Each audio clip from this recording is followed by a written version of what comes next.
નમસ્કાર મિત્રો, વેધર ઇન્ફોર્મેશનમાં આપનું સ્વાગત છે. હું છું પરેશ. ખાસ કરીને આજે મિત્રો આપણે માહિતી આપવાની છે જીરુના પાક વિશેની. જીરુના પાકને હવે બચાવવું ખૂબ જરૂરી છે, કેમ કે અત્યારે હજુ પણ ચરમીનો એટેક છે કે એને કે જોવા મળી રહ્યો છે. અને અત્યારે જે હવામાન છે આ પ્રકારે ચરમીનું પ્રમાણ વધવાની શક્યતાઓ છે. તો જીરુમાં હવે શું કાળજી લેવી જોઈએ? સૌપ્રથમ તો આપણે જણાવી દઉં કે આ વર્ષે જે શિયાળા દરમિયાન જે આપણે અલગ અલગ જે પાકનું વાવેતર કરતા હોય એમાં જીરુના પાકનું વાવેતર છે એ મોટા પ્રમાણમાં ગુજરાતના અલગ અલગ જિલ્લાઓમાં જે જોવા મળ્યું હતું. હવે એની અંદર શરૂઆતથી જે આપણે અલગ અલગ પ્રકારની જે ફૂગ હતી એ જોવા મળતી હતી. એમાં પણ કાળી ચરમી છે છેલ્લા લગભગ 1-1.5 મહિનાથી જીરુના પાકમાં અલગ અલગ જોવા મળે છે. જો કે કાળી ચરમી છે એટલી ભયંકર હોય છે કે જો સમયસર એનો ઈલાજ કરવામાં ન આવે તો સંપૂર્ણ પાક નષ્ટ જતો હોય છે. એની અંદર જોવા જઈએ તો આપણે અલગ અલગ જે સારા કન્ટેનરનો છંટકાવ કરીને ઘણા બધા ખેડૂત ભાઈઓ છે ચરમીનો કંટ્રોલ કર્યો હતો.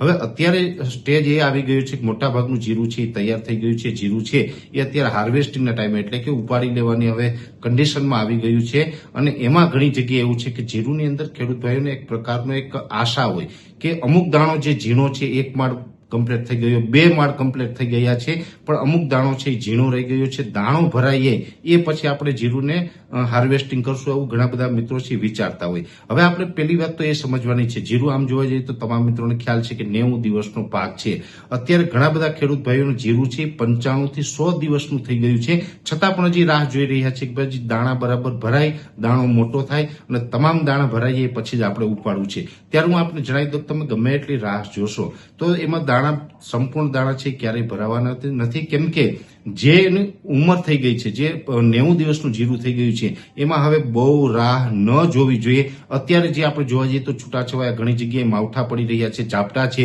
ઝાકળનું વાતાવરણ છે. હવે જે પ્રકારે આગળ ઉપર હવામાન રહેવાનું છે એ મુજબ હવે ચરમીનું પ્રમાણ હજુ પણ વધી શકે છે. અને જો એન્ડ ટાઈમે જીરું હોય, જીરુમાં કમ્પ્લીટ પાક તૈયાર થઈ ગયો હોય અને એ ટાઈમે જો કાળી ચરમીની જો શરૂઆત થશે તો પછી એ ચરમીને કંટ્રોલ કરવી અઘરી પડશે. એટલે જે ખેડૂત ભાઈઓને 90 દિવસનું જીરું થઈ ગયું હોય, હું તો એમ માનું છું કે 90 નહીં કદાચ 85 દિવસનું પણ જીરું થઈ ગયું હોય અને એવા જીરુની અંદર જો ચરમીની શરૂઆત થતી હોય તો એ જીરુને હવે આપણે બહુ ઊભું ના રાખવું જોઈએ, એમાં ડસ્ટિંગ કરી દેવું જોઈએ. ડસ્ટિંગ એટલે કોઈ પણ આપણે ડસ્ટિંગ પાવડર આવે છે જે આપણે એગ્રોમાંથી ઘણી વખત લેતા હોય. ડસ્ટિંગ પાવડર એટલે આમ તો શંખ જીરું જે આવે એનું ડસ્ટિંગ કરી દઈએ તો પણ ચાલે છે, અથવા તો જે આપણે ડસ્ટિંગ પાવડરમાં કોઈ પણ દાખલા તરીકે કોઈ પણ પાવડર હોય, મેન્કો જે પાવડર હોય તેની પાછળ લખેલું હોય WP એટલે કે વેટેબલ પાવડર. એવી રીતે ઘણા પાવડર ફોર્મમાં દવા આવે એની પાછળ DP લખેલું હોય એટલે કે ડસ્ટિંગ પાવડર. મિથાલ પેરોથિયન DP આવે છે, એવી જ રીતે ઘણી વખત સાયપરમેથ્રિન પણ DP આવતું હોય. ઘણા બધા પાવડર છે એમાં પાછળ DP લખેલું હોય. જે પાવડરની પાછળ DP લખેલું હોય તે બધા ડસ્ટિંગ પાવડર કહેવાય છે અને એ પાવડરનું ડસ્ટિંગ છે આપણે કરી શકીએ. ડસ્ટિંગ એટલે એ પાવડરને કપડામાં લઈ અને એક પ્રકારે જીરુની ઉપર ઉડાડવાનું હોય. જીરુની ઉપર ઉડાડીએ છીએ એટલે જીરુની અંદર ઝીણા એકદમ છિદ્રો હોય છે.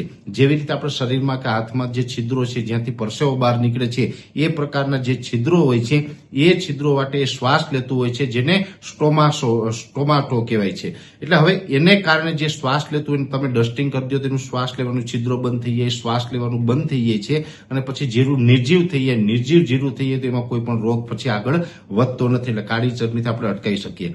પણ ખાસ નોંધ એ લેવાની, જે જીરુની અંદર ડસ્ટિંગ થઈ ગયું હશે એ જીરુનો દાણો પછી ભરાવદાર ન થાય. જે કન્ડિશનમાં દાણો હશે એ જ કન્ડિશનમાં રહેશે ને પછી આપણે એનું ઉત્પાદન છે લઈ લેવાનું. અત્યારે જો કોઈ પણ જગ્યાએ ચરમીની શરૂઆત થઈ હોય તો રાહ જોયા વગર કોઈ પણ પાવડરનું ડસ્ટિંગ કરી દેવું, કાં તો ડસ્ટિંગ પાવડર વાપરવો અથવા તો જે શંખ જીરું આવે છે, શંખ જીરું પાવડર આવે છે એ પણ તમે વાપરી શકો છો. આપણે જે પ્લાસ્ટરમાં પણ ઘણી જગ્યાએ શંખ જીરુંનો વપરાશ કરતા હોય, ઘણી જગ્યાએ આપણે ટાલ્કમ પાવડર આવે છે એ ટાલ્કમ પાવડર છે એ પણ ચાલતો હોય છે. એટલે આ પ્રકારના પાવડરનું ડસ્ટિંગ કરી દેવામાં આવે તો જીરુમાં પછી ચરમી આગળ વધતી અટકી જાય. એટલે જીરુમાં જેને હવે 85 દિવસ સુધીનું થઈ ગયું હોય અને ચરમીની શરૂઆત થઈ હોય તો એ જીરુને ડસ્ટિંગ કરી દેવું એ જ આપણે બધાના હિતમાં રહેશે. એટલે ખાસ કરીને અત્યારે જે ચરમીનો ઉપદ્રવ વધી રહ્યો છે એને ધ્યાને લઈને અત્યારે અગત્યની જે માહિતી હતી મેં આપવાનો પ્રયત્ન કર્યો છે.